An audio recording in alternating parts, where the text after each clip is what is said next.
Audio Jungle.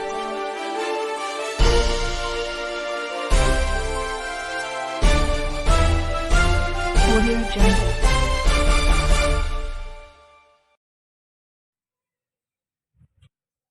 Assalamualaikum warahmatullahi wabarakatuh. Perkenalkan, nama saya Vanessa Rama Putra Hardianto dari kelompok 6 Pendidikan Pancasila. Di sini kami dari kelompok 6 ingin melakukan wawancara kepada atlet nasional. Maka sebelum itu ada baiknya kami perkenalkan dulu. Lanjut aja ke perkenalan selanjutnya.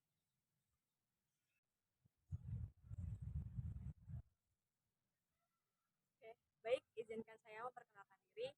Nama saya Soleha Kurniasi dari Prodi Ilmu Keolahragaan dengan NIM 160 362 perwakilan dari kelompok 6 Pendidikan Pancasila. Assalamualaikum warahmatullahi wabarakatuh. Perkenalkan, nama saya Fajril Hanifali dengan nomor NIM 1603621087 dengan Prodi Ilmu Keolahragaan.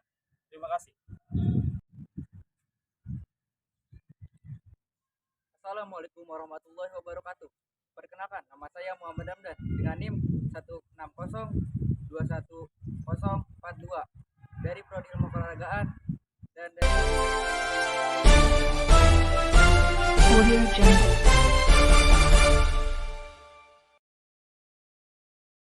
Oke guys, pada kesempatan hari ini kita akan mewawancarai salah satu atlet nasional nih, yang mana beliau juga beruniversitas di negeri Jakarta, pendidikan kepelatihan olahraga. Nah, adapun nama dari beliau yaitu Muhammad Rifki Alfabian, berasal dari DKI Jakarta, yang memiliki tanggal lahir 25 Juli 2002. Nah, beliau juga anak pertama dari 2 bersaudara yang pada saat SD mengemban pendidikan di SDN Pondok Kelapa 9, lalu dilanjutkan dengan pendidikan SMP di SMPN 51 Jakarta, selanjutnya mengemban di SMK Kapin.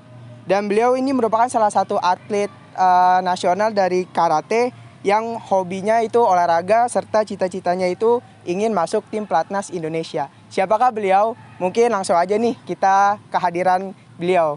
Mungkin untuk beliau dipersilakan untuk masuk. Nah, oke. Halo Ki. Baik Ki. Alhamdulillah baik. Mantap. Jadi mungkin kita mau berbincang sebentar ya Ki ya. Kan kita punya salah satunya kita kan anak olahraga nih ya.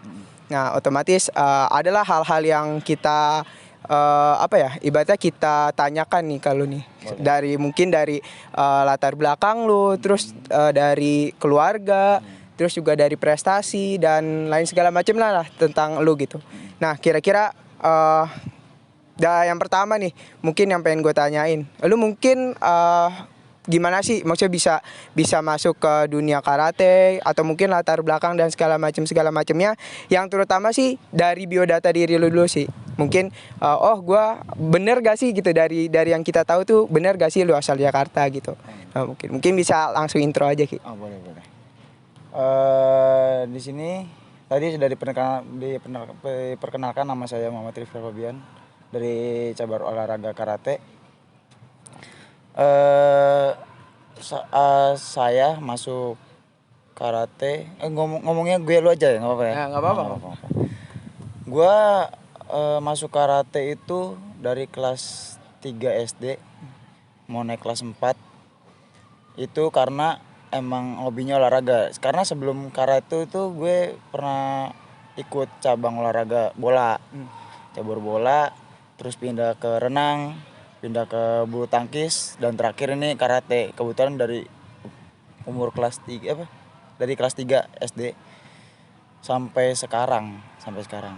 Jadi gue masuk itu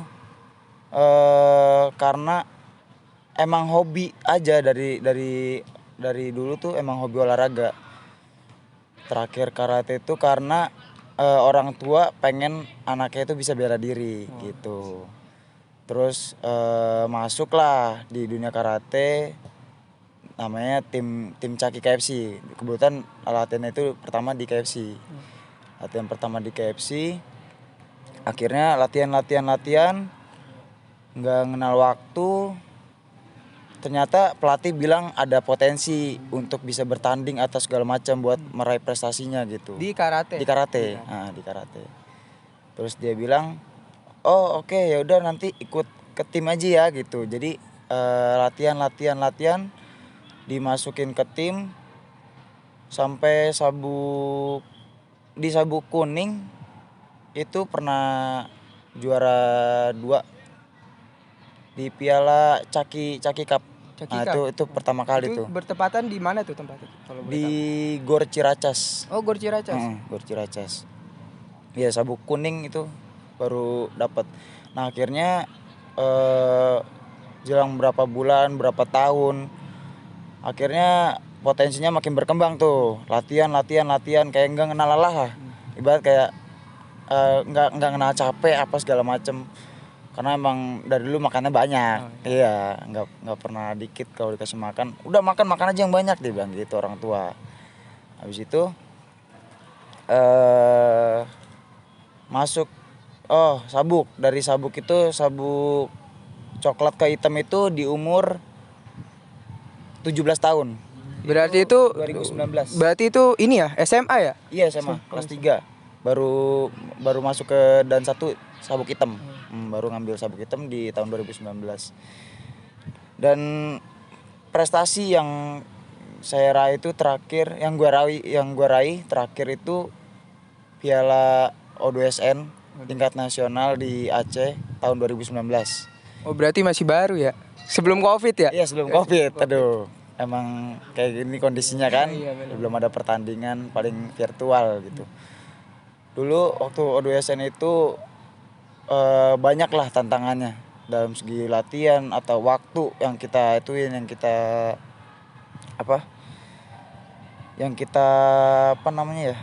Lakuin. yang kita lakuin. Waktunya tuh benar-benar padat. Kayak harus sekolah, ngerjain tugas gitu kan.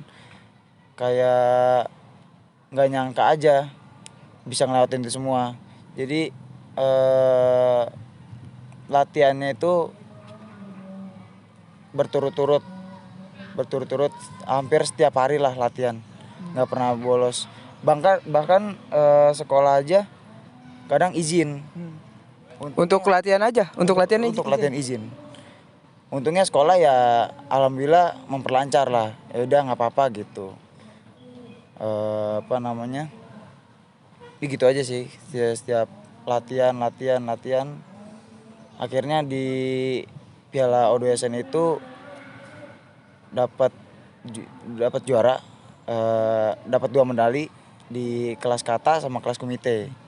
Di kelas kata itu juara 3, di kelas komite itu juara 1, min 61. Oke. Berarti kalau misalkan dari latar belakang nggak pure dari karate ya? Iya, Sempat nggak pure.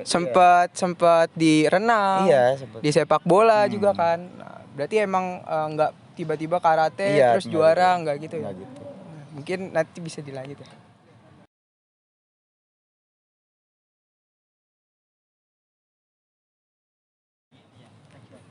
Oke, saya bakal ngelanjutin nih wawancara dari Ananda Vanes tadi. Tadi sih kayaknya udah banyak ya yang udah disinggung sama Vanes. Contohnya kayak prestasi, terus biodata, dan lain-lain. Nah, sekarang saya mau nanya lagi nih tentang masalah keluarga. Gak apa-apa kan ya? Kita ulik-ulik dikit nih masalah keluarganya. Oke, yang pertama saya mau nanya nih, kalau masalah keluarga itu orang tua masih lengkap? Alhamdulillah. Alhamdulillah masih lengkap. Alhamdulillah masih lengkap. Oke, kalau dari orang tua itu ibu sendiri asalnya dari mana? Kalau ibu asal dari Jakarta. Oke, ibu asli Jakarta. Kalau bapak? Bapak dari Bogor. Bogor. Wah, deketan nih ya antara Jakarta dengan Bogor. Nah, kalau anak dari ibu bapak ada berapa? 2 bersaudara ya? Iya, 2 bersaudara, saya sama adik. Oke, ada 2 bersaudara. Nah, coba kita boleh kali ya nih tanya-tanya dikit nih masalah adiknya. Oke, untuk masalah adiknya boleh diceritakan? Adik saya sekarang beranjak di SMP kelas 3. Umurnya itu 15 tahun. Dia juga kebetulan atlet karate juga. Oh, kebetulan atlet karate juga nih. Oke. Terus gimana tuh? Dia ikut karate, ngikut saya karate dari kelas 3, dia mungkin PAUD kali ya. Kelas 3 apa tuh? SMP, SD? Enggak, saya kan kelas 3 SD masuk. Oh, kelas 3 SD. Nah, adik itu masuk ya PAUD lah kira-kira. PAUD udah ikut karate Udah itu? ikut. Dia ikut-ikutan aja sih, cuma sekedar ikut-ikutan Iya. gitu. Ibaratnya ikut-ikutan. Akhirnya ya dia seneng ngikutin apa namanya kegiatan karate ini gitu. Iya. Ngikutin karate, akhirnya sampai sekarang juga masih berlanjut, masih ikut latihan. Terakhir kemarin juga sempat juara KWSN juga. Wah. KWSN nasional juara 3 di kelas kata. Mantep banget nih ya keluarganya, adiknya berprestasi, abangnya berprestasi. Kalau dari bapak ibunya sendiri, apa dulunya ikut karate juga atau gimana tuh? Kalau dari bapak sama ibu itu nggak ada nggak ada basic olahraga ya. Oh, nggak ada malah ya. Nggak ada. Jadi karena tuntutan diri sendiri aja. Iya, gitu. karena pengen sendiri aja hobi olahraga gitu. Oke. Dulu sempat bukan dari diri saya juga sih, kayak orang tua menyarankan saya untuk coba ikut olahraga ini gitu. Jadi iseng terakhir di karate ini gitu. Oke, berarti udah mantep banget nih ya, satu keluarga abang sama adek karate juga gitu. Nah, kira-kira boleh nggak sih saya tahu gitu orang tua itu kerja apa ya? Kalau dari bapak, ayah ya, sebutnya ayah. Kalau ayah itu kerjanya itu di BTN, Bank BTN. Oh, Di Bank BTN. Terus kalau ibu itu menjual susu kedelai. wah, susu kedelai tuh lumayan tuh buat anak karate. Asupan ya, dia ada asupan setiap hari berarti Setiap nih. hari Asupannya lancar. Tapi sekarang kalau saya boleh tahu masih tinggal sama orang tua? Kalau sekarang lagi nginep di rumah nenek sih. Lagi di rumah nenek. Ke Nenek dari jauh dari kah? ibu. Enggak. Jauh. Rumahnya orang tua dari rumah nenek ke kampus gitu? Enggak dekat. Dekat. Kok. Oke. Tapi nggak ngekos ya? Enggak kos. Makanya karena dekat itu ya sayang lah uangnya daripada buat Iya. ini buat jalan naik motor gitu, buat beli bensin, beli makan gitu. Tapi itu dari nenek dari ayah atau ibu? Dari ibu. Nenek dari ibu. Berarti ibu tuh tadi asal dari mana? Jakarta ya? Dari Bener gak sih? Iya, dari bener, Jakarta. bener. Dari Jakarta. Kalau boleh tahu lagi nih, kayak seberapa jauh sih tempat latihannya dari kayak misalkan bolak-balik gak tuh dari rumah harus ke kampus, ada tugas, terus harus ke tempat latihan. Kira-kira jauh nggak perjalanannya tuh? Kalau ke tempat latihan klub saya dulu banyak cabang tempat latihan. Dari dulu ada sekitar 5 tempat latihan. Beda-beda dan jaraknya juga beda-beda. Ada yang jauh, ada yang dekat, ada yang sedang gitu dari rumah. Yang dekat itu paling sekitar 10 sampai 15 menit. Itu yang paling dekatnya. Terus yang paling jauhnya sekitar 30 sampai 40 menit lah. Ada 5 tempat. Oke, berarti masih lumayan ya, masih bisa dijangkau lah Masih gitu. bisa Nggak dijangkau. sampai yang beda pulau, nggak juga sih, maksudnya beda kota lah gitu. Banyak. Jadi ya lumayan masih deket, Jabodetabek masih Iya, kejangkau. masih daerah Jabodetabek. Nah, kalau masalah keluarga dengan latihan itu pasti kan ada yang diprioritaskan ya. Nah, misalnya nih latihan lagi padet banget nih. Terus keluarga juga lagi butuh. Gimana nih cara membagi waktu tentang antara latihan dengan keluarga? Kalau saya bagi waktunya itu emang pertama fokus buat latihan dulu nih. Kan misalkan pagi sekolah, terus pulangnya sore gitu kan. Sore langsung lanjut latihan. Dan kalau sama keluarga itu paling ketemu habis maghrib gitu, habis selesai latihan tuh Kalau kalau ada waktu ya itu habis maghrib biasanya ngobrol apa sharing-sharing ke orang tua gitu. Itu apa namanya, di pas latihan juga dulu terakhir diantar itu kelas 7 SMP. Itu udah berhenti nggak diantar orang tua, jadi jalan sendiri. Oh, jadi sebelumnya sempat diantar orang tua, jadi setelah kelas 7 langsung berangkat sendiri. Iya, naik motor. Motor, iya. Berarti waktu bersama keluarga itu lebih sedikit ya. Lebih Dari sedikit. pagi sampai sore lebih ke latihan. Iya, kerja latihan. Nah, kira-kira orang tua permasalahin gak sih kayak aduh anak gue baru pulang nih, oh my god gitu, kayak gak pernah ada di rumah gitu. Sering gak sih ada kekhawatiran dari orang tua gitu? Kalau dari orang tua sih mensupport saja ya, kayak ngesupport aja di apa namanya, selagi itu hal positif yang dilakuin, terus ada komunikasi juga, komunikasi dengan baik, nggak ada masalah. Jadi yang penting kita komunikasi, terus apa namanya, nggak ngelakuin aneh-aneh gitu, ngelakuin yang hal positif. Apalagi tentang olahraga kayak gini dia ngedukung banget, dari dulu tuh dia ngedukung banget buat kayak saya tuh biar bisa jadi orang lah, ini gimana caranya gitu. Biar jadi orang. Emang kayaknya sekarang belum orang kayaknya nih. Aduh. Gimana nih? Aduh. Saya ngobrol sama orang apa bukan nih? Aduh, Gitu. orang Kayak, dong. Oh, sama orang. Udah orang, jadi orang sekarang. Jadi orang, alhamdulillah. Oke, mungkin kalau kita lihat dari latar belakangnya itu keluarganya sangat mendukung ya, sangat mendukung dan alhamdulillah juga sampai sekarang prestasinya juga makin membaik dan wah lanjutnya juga di mana nih kampus UNJ olahraga juga, aduh makin mantep aja nih prestasinya. Oke, mungkin kayak dari saya cukup ya. Terima kasih. Ya.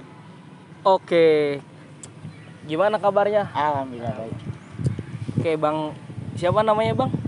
Panggil aja Rifki. Oke, Bang Rifki. Asik tadi udah dibahas sama temen gue, betul gak sih? Ya, nama Soleha. Dari segi latar belakang. Nah, Gue lihat-lihat tadi dari segi latar belakang keren parah, bener gak sih? Dari proses latihan bisa diizinin sama orang tua. Bahkan sampai detik ini udah masih latihan atau gimana, Bang? Masih ya? latihan, masih terus. Dan dari segi proses latihan gitu loh sampai setingkat nasional itu gimana proses dari awal gitu loh? Proses awal itu emang tujuannya dulu pertama dibilang punya potensi bagus sama pelatih itu emang punya niatan apa namanya, mau jadi atlet. Gue pengen jadi atlet nih, kalau bisa gue wakilin Indonesia buat Piala SEA Games, buat Piala Asian Games, atau Wah, keren ya. buat PON gitu-gitu. Gue emang pengen banget dulu pas dibilang punya potensi kayak gitu, gue kayak kebakar semangat gue, latihan terus gitu. Yang membuat Bang Rifki punya semangat yang tinggi itu motivasinya apa aja nih?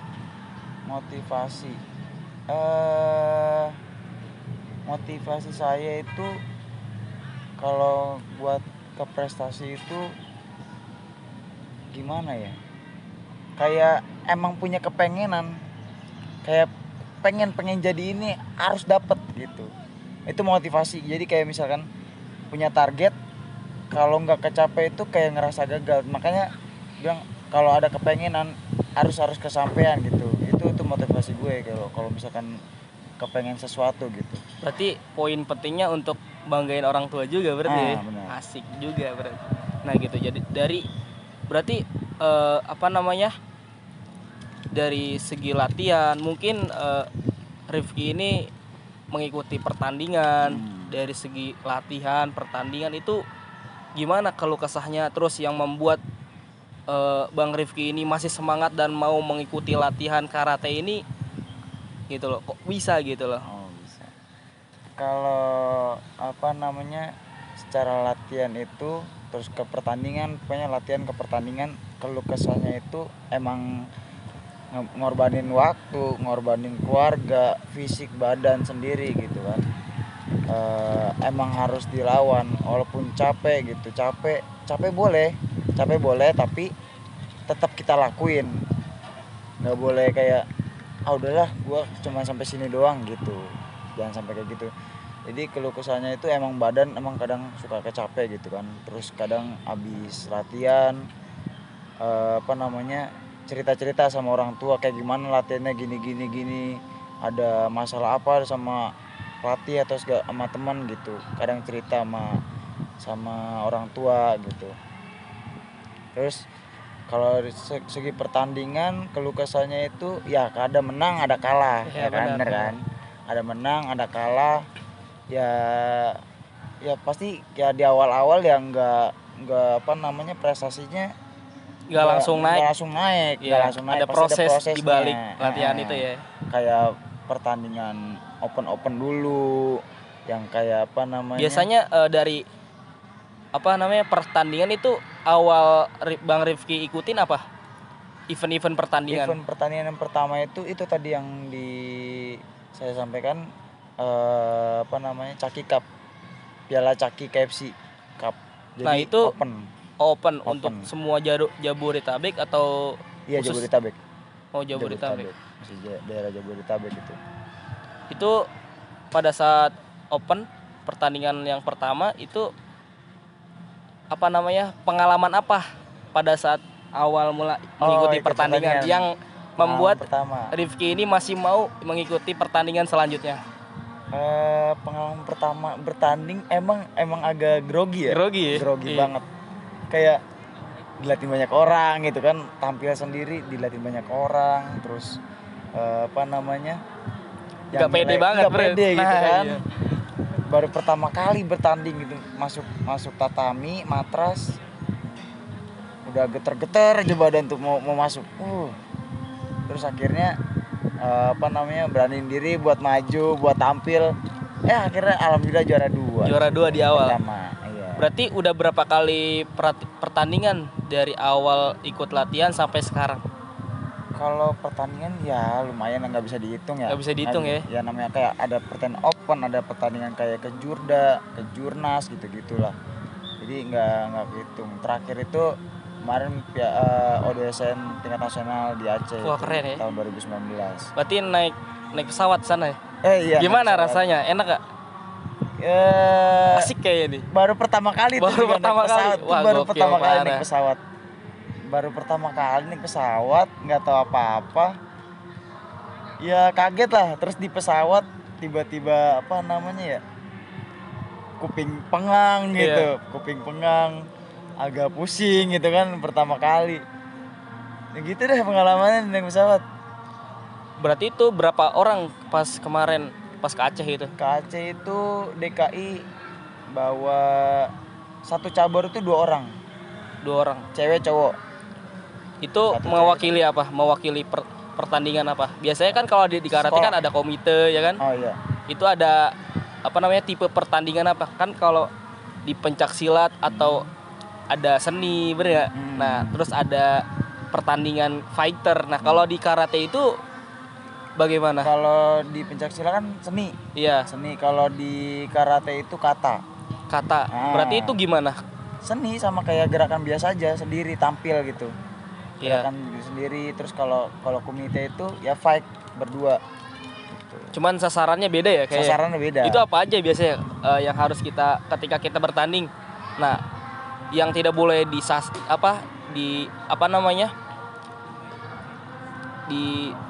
tepat sasarannya, maksudnya Oh sasarannya. iya sasarannya. Yang nggak boleh dikenain gitu ya. Iya, yang boleh kita. Yang nggak boleh dikenain. Sebenarnya peraturannya emang kadang nggak kelihatan ya sama wasit. Iya. Namanya wasit kadang nggak ngelihat. Sebenarnya nendang kepala tuh nggak boleh, mukul kepala juga nggak boleh. Iya. Paling sekedar touch, cuman kena tes. Oh, berarti doang. menyentuh. Iya, Ya. cuman nyentuh tes gitu doang. Itu baru boleh. Kalau misalkan terlalu Full. tesnya nggak boleh. Oh, nggak boleh. Nggak boleh. Oke, berarti banyak nih ya gitu dari segi pengalaman, proses latihan menjadi atlet yang hebat. Gitu, gokil parah. Apalagi usianya masih berapa nih? 18 ada? 19. Oh 19. Sekarang 19. Oke gitu. Jadi nah gitu dari segi latihan itu udah keren banget kalau menurut gue karena ya masih muda bener gak sih? Iya, benar. Nah terus gimana gitu loh perasaan ketika lu ngerasain itu dari awal lu latihan sampai sekarang ini bisa yang namanya mencapai tingkat nasional. Perasaannya itu benar-benar pertama kali emang dari dulu cita-cita gue ya masuk sekolah terus di tingkat SMP itu Jadi wah banget ya, gitu. O2SN itu pengen nyampe tingkat nasional. Itu target gue tuh dari dulu. Oke. Target ikut O2SN di SD kelas 5, terus di SMP kelas 8, dan terakhir di SMK itu di kelas 11. Jadi dari kelas 5 itu target utama gua ikut O2SN wakilin sekolah itu di tingkat nasional. Asik. Jadi kayak gua harus dapat nih target gue gitu. Jadi dari SD cuma sampai tingkat wali kota. Asik. Terus di SMP sampai tingkat provinsi DKI, terus terakhir itu perasaan gue pas gue masuk di provinsi gue dapet tiket buat nasional. Perasaan gue seneng banget Bener sih apalagi kayak nasional. kecapai keinginan Capainya kita kecapai ini, gitu. iya. Terus proses latihannya juga yang kita lewatin juga Banyak nggak gitu. gampang gitu kan, kayak ngorbanin waktu sekolah, waktu sama keluarga, waktu buat sendiri juga. Iya. Gue korbanin buat Kayak buat banyak lah latihan bener gitu. gak sih? banyak Iya yang gitu dari dikorbanin. segi latihan dan prestasi gitu. Jadi dari gue sih gitu aja. Nah gitu. Jadi keren parah lah dari semua latar belakang gitu loh, proses latihan gitu. Jadi perasaan emang sangat wah banget gitu loh. Seneng bener gak sih? Gitu. Tadi kan Oke, udah nanti dibahas bakal nih dilanjut. antara latar belakang, terus proses latihan. Nah, dari kelas 3 SD itu lu sampai sekarang tuh udah ngeraih prestasi apa aja sih? Pasti banyak dong. Prestasi ya alhamdulillah banyak banget kan. Dari kejuaraan open tadi yang gue bilang, kejuaraan open, kejuaraan wakilin sekolah, wakilin perguruan, semuanya banyak lah prestasi yang gue dapet. Kayak yang pertama kayak tadi di Piala Caki Cup gitu kan, itu yang paling pertama. Yang terakhir itu tadi yang gue raih itu di tingkat O2SN nasional di Aceh tahun 2019. Kira-kira di kejuaraan yang disebutin tadi yang paling berkesan tuh di mana? Kejuaraan yang paling berkesan itu yang terakhir. Itu prestasi terakhir gue di sebelum Covid ya. Itu sebelum Covid prestasi terakhir gue di tahun 2019.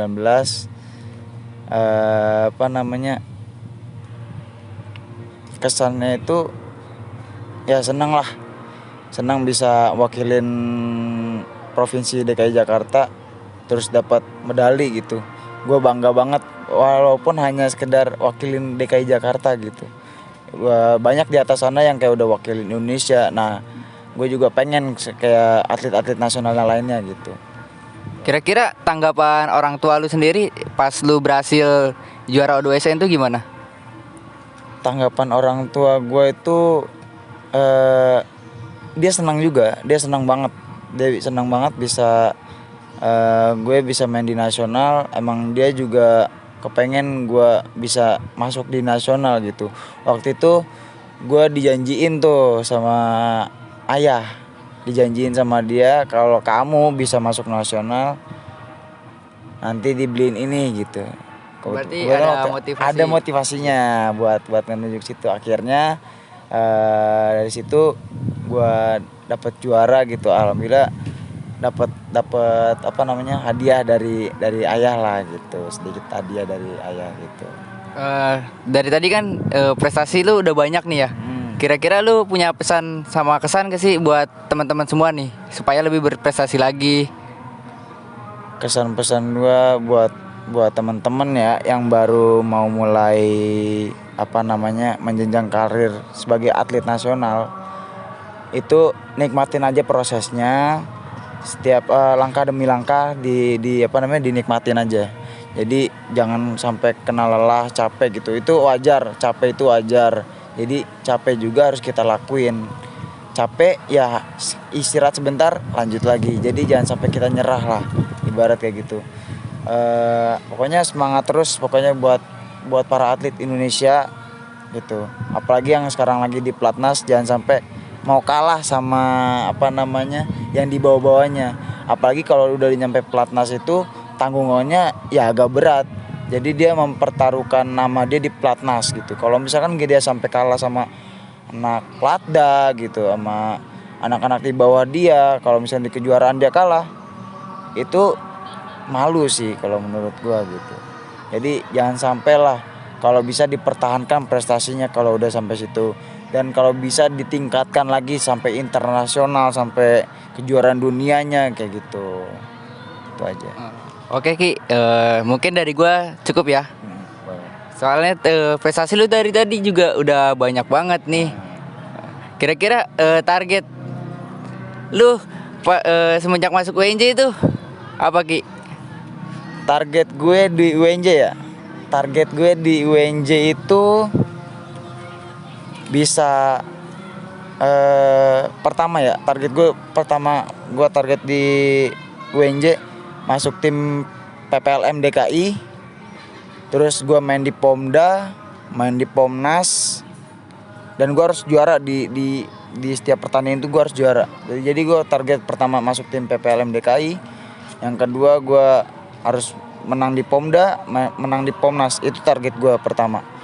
Terus nanti mungkin selanjutnya kayak mungkin dari Pomnas itu ada lanjutan lagi gitu. Itu target gue. Tujuan akhirnya Platnas dong. Nah, tujuan akhir gue Platnas. Amin.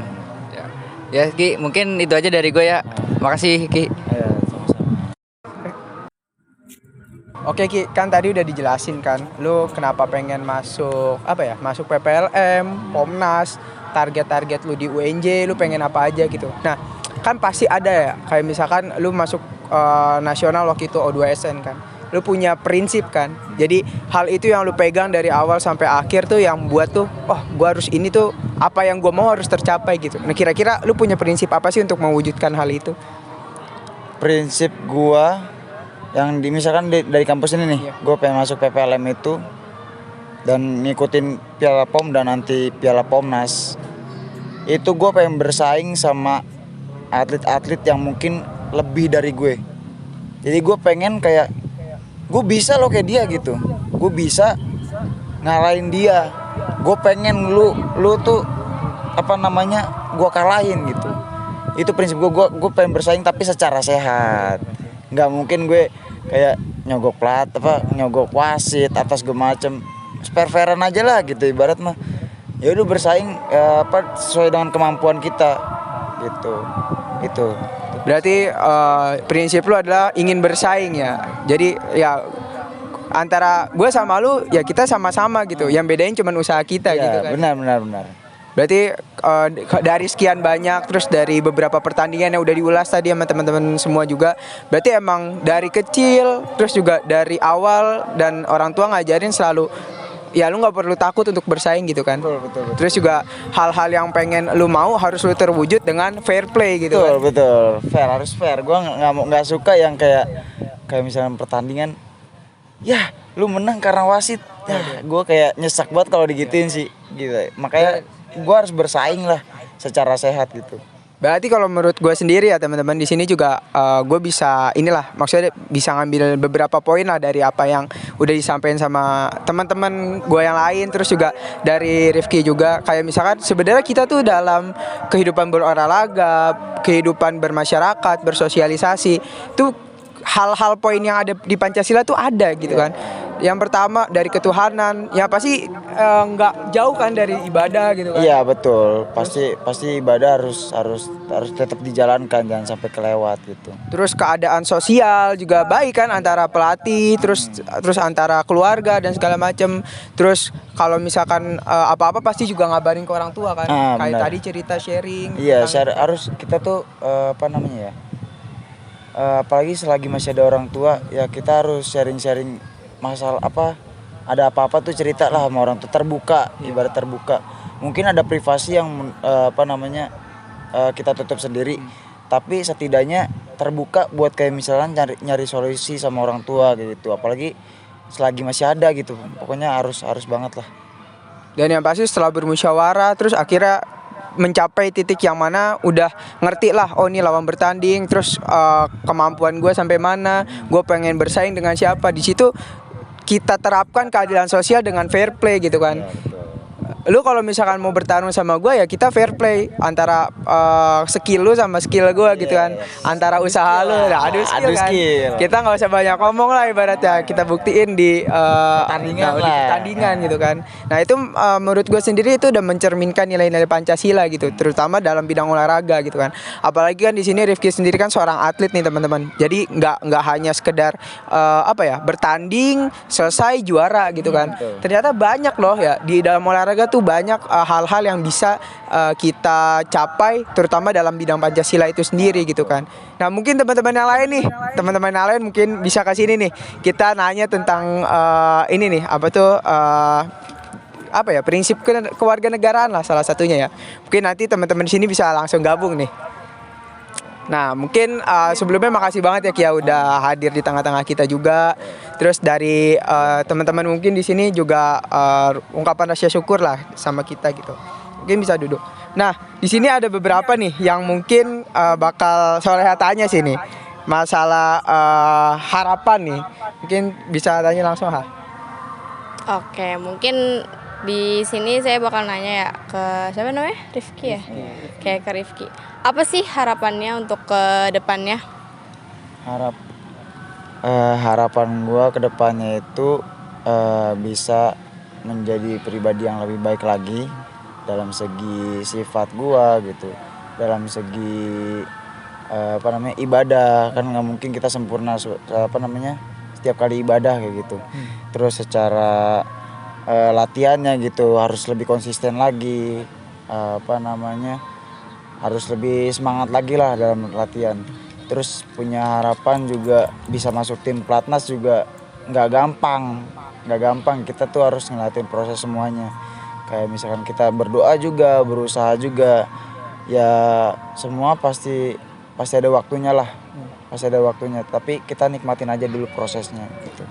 Nah itu kan tadi harapan dari lu ya, untuk diri lu sendiri. Kalau untuk masyarakat nih, tadi kan udah dijelasin juga, ditanya sama Ramdan, kira-kira gimana caranya untuk menjadi atlet. Nah harapan lu untuk masyarakat nih, untuk yang pengen nginjakan kakinya ke kancah nasional nih, kira-kira gimana? Pokoknya untuk atlet Indonesia yang mau menjadi atlet nasional gitu, saran gua ya terus berlatih, berdoa juga, terutama itu berdoa, terus minta restu sama orang tua. Pokoknya berdoa, minta restu sama orang tua, baru lu usaha gitu.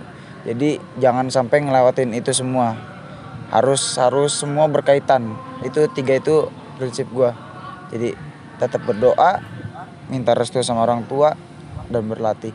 Jadi untuk teman-teman buat di sana tetap semangat dalam kayak misalnya latihannya, lebih konsisten lagi latihannya, jangan sampai nyerah lah. Kalau misalkan capek istirahat sebentar, itu wajar, capek itu wajar, nggak apa-apa. Yang penting kita masih bisa ngelanjutin lagi gitu. Itu aja pesan buat. Oke, mungkin tadi udah dijelasin harapannya ya. Nah sekarang mungkin kalau untuk dari Indonesia kan kita punya lapisan-lapisan ya, dari masyarakat, terus dari negara, terus juga untuk generasi muda nih. Nah kira-kira dari lu sendiri untuk kedepannya mereka tuh, lu berharap mereka tuh jadi apa sih gitu, atau pengen apa sih mereka gitu. Kayak misalkan nih contoh di lapisan masyarakat, oh gue pengen masyarakat ini lebih mengerti tentang cabur lu, atau mungkin tentang perjuangan yang lu udah capai gitu, atau mungkin pengen masyarakat tuh ngerti kalau misalkan olahraga tuh penting gitu. Terus itu dari masyarakat, mungkin dari negara dan generasi muda apa? Kalau secara dibilang olahraga, secara garis belajar olahraga itu banyak mengambil poin-poin penting dalam kenegaraan gitu. Kayak misalkan dari apa namanya, pertama kayak Pancasila kan ketuhanan Maha Esa gitu kan. Pokoknya dalam olahraga itu banyak yang diambil, poin-poin positif itu banyak banget. Kayak lu bisa sosialisasi sama orang gitu, terus bisa mengembangkan diri lebih baik lagi gitu. Apalagi di olahraga itu banyak pesaing-pesaing yang lain kayak di luar negeri gitu. Terus apa namanya, harus disiplin biasanya kan, harus konsisten gitu-gitu deh pokoknya. Kalau dari yang gue tangkap nih, berarti kalau misalkan harapan bagi negara tuh lu sendiri pengen semua itu ngerti masalah olahraga ya, karena mencakup beberapa aspek kan, terutama ketuhanan, sosialis gitu. Nah terus juga apalagi di olahraga ini kan kita juga menanamkan sifat nasionalisme kan. Ketika kita membela salah satu kontingen, mungkin tadi Rifki dari kontingen DKI punya jiwa untuk untuk lebih baik gitu, untuk menjadi yang terbaik kan. Di situ kita berlomba-lomba juga dalam hal kebaikan ya Kia. Jadi sehingga kita bisa harapannya ke depannya teman-teman juga bisa merasakan yang sama gitu kan, berjiwa nasionalisme yang tinggi gitu. Nah untuk generasi muda nih Ki, kan kita tahu kan banyak orang yang mudanya tuh hancur karena narkoba, terus mungkin hal-hal yang kita nggak pengen kayak mungkin seks bebas gitu kan. Nah gimana sih harapan untuk generasi muda ke depannya gitu? Generasi ke depannya untuk teman-teman masyarakat yang lainnya, jauhi narkoba. Jadi jangan sampai kalian itu masa mudanya itu hancur hanya karena misalkan kayak hal-hal kecil kayak ngerokok aja. Itu parah banget gitu. Itu buat kesehatan aja nggak benar gitu. Apalagi narkoba gitu kan, pengedar narkoba apa segala macam. Jangan sampai nanti pas udah tua kita nyesel, kita nggak ngelakuin hal-hal yang yang buat kita senang dalam segi hal positif. Nah, itu kalau ngerokok kayak apalagi yang kayak rokok elektrik gitu, terus narkoba atau minuman itu hal negatif. Emang benar bikin senang, tapi negatif. Kalau bisa hal-hal positif gitu. Jangan, kalau bisa harus benar harus hal-hal positif yang harus kita lakuin. Itu aja sih. Berarti kalau dari Rifki itu lebih ya deketi hal-hal yang berbau positif dan tinggalkan hal-hal yang berbau negatif. Iya, betul. Nah mungkin itu aja teman-teman ya yang bisa kita sampaikan nih dari kelompok 6 ya. Jadi mungkin kalau misalkan teman-teman semua itu mau seperti kayak Rifki, mungkin jalan kesuksesan teman-teman beda ya Ki ya. Iya, betul. Tapi prinsip-prinsip yang Rifki punya, prinsip-prinsip yang mungkin Rifki katakan tadi bisa dicontoh nih sama teman-teman gitu. Berani bersaing, terus menghargai orang, terus bersikap fair play, itu hal-hal yang harus kita ketahui bahwasannya itu menunjang suatu prestasi ya Ki. Iya, betul. Nah mungkin itu aja ya teman-teman dari kelompok kita gitu, dan terima kasih nih untuk narasumber kita nih Rifki kan. Semoga karirnya berlanjut, terus pencapaian belum tercapai bisa tercapai. Apalagi kita tahu kan di universitas kita, fakultas kita tuh tinggi kan, untuk mencapai apa yang dibilang nggak mudah lah bagi semua orang, tapi mudah untuk kita kan. Nah itu mungkin teman-teman, itu aja dari kelompok kami. Kurang lebih mohon maaf, kesalahan hanya ada pada kelompok kami dan kebenaran hanya milik Allah. Wassalamualaikum warahmatullahi wabarakatuh. Audio Jungle.